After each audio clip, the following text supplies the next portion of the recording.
बहुत समय पहले की बात है, जब ब्रह्मांड की रचना हुई थी। भगवान शिव, जो संहार के देवता माने जाते हैं, कैलाश पर्वत पर ध्यान में लीन रहते थे।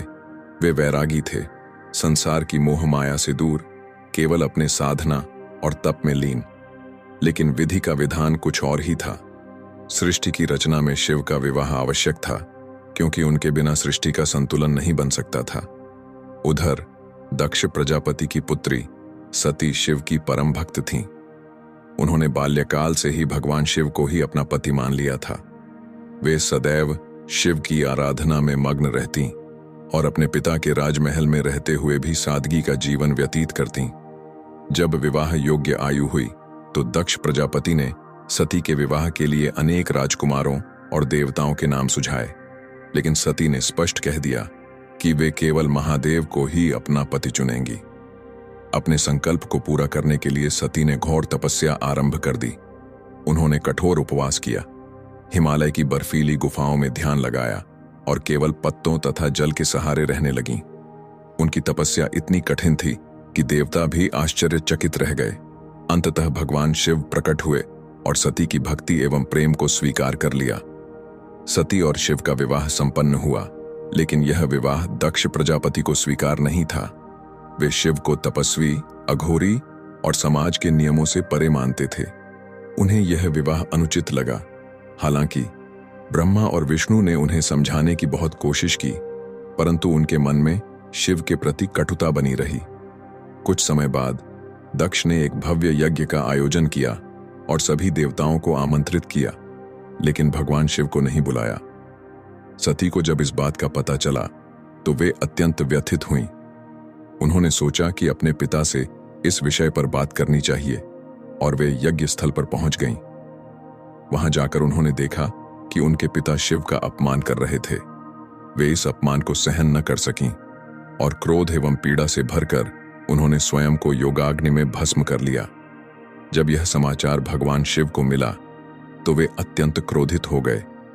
उन्होंने अपने गणों को भेजकर यज्ञ को विध्वंस कर दिया और अपने रौद्र रूप में तांडव करने लगे। उनके क्रोध को देखकर संपूर्ण सृष्टि कांपने लगी।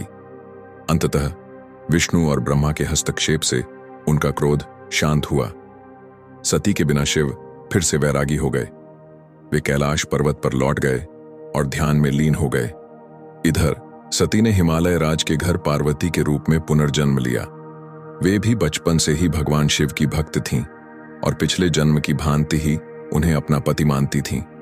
जब वे विवाह योग्य हुईं तो उनके माता पिता ने उनके लिए योग्य वर की खोज शुरू की, लेकिन पार्वती ने स्पष्ट कहा कि वे केवल शिव को ही अपना पति बनाएंगी। उन्होंने शिव को प्राप्त करने के लिए घोर तपस्या आरंभ कर दी। उन्होंने कठोर उपवास किया, हिमालय की गुफाओं में ध्यान लगाया और केवल वायु के सहारे रहने लगीं। उनकी तपस्या इतनी कठिन थी कि स्वयं ब्रह्मा और विष्णु ने भी उनकी प्रशंसा की। अंततः पार्वती की तपस्या से प्रसन्न होकर भगवान शिव प्रकट हुए। उन्होंने पार्वती की भक्ति और प्रेम को स्वीकार कर लिया और उन्हें वरदान दिया कि वे ही उनकी अर्धांगिनी बनेंगी। इसके बाद सप्तर्षियों को शिव ने पार्वती के पिता हिमालय राज के पास विवाह का प्रस्ताव भेजने के लिए भेजा। हिमालय राज अत्यंत प्रसन्न हुए और विवाह की तैयारियां आरंभ हो गईं। यह विवाह पूरे ब्रह्मांड के लिए एक दिव्य आयोजन था। स्वयं ब्रह्मा, विष्णु, इंद्र और अन्य देवता इसमें उपस्थित हुए। शिव बारात लेकर पहुंचे, लेकिन उनकी बारात साधारण नहीं थी।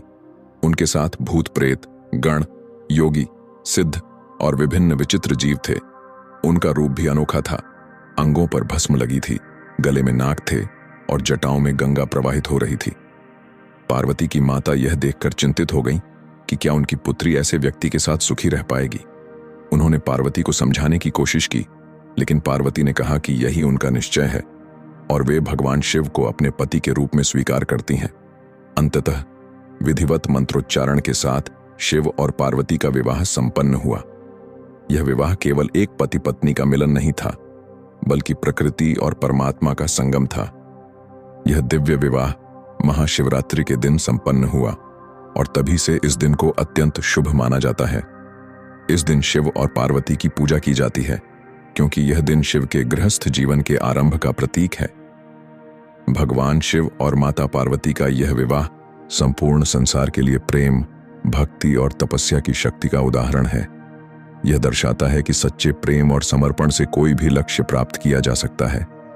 महाशिवरात्रि केवल एक पर्व नहीं, बल्कि यह दिन शिव और शक्ति के पवित्र मिलन का उत्सव है, जो संपूर्ण ब्रह्मांड को संतुलन प्रदान करता है।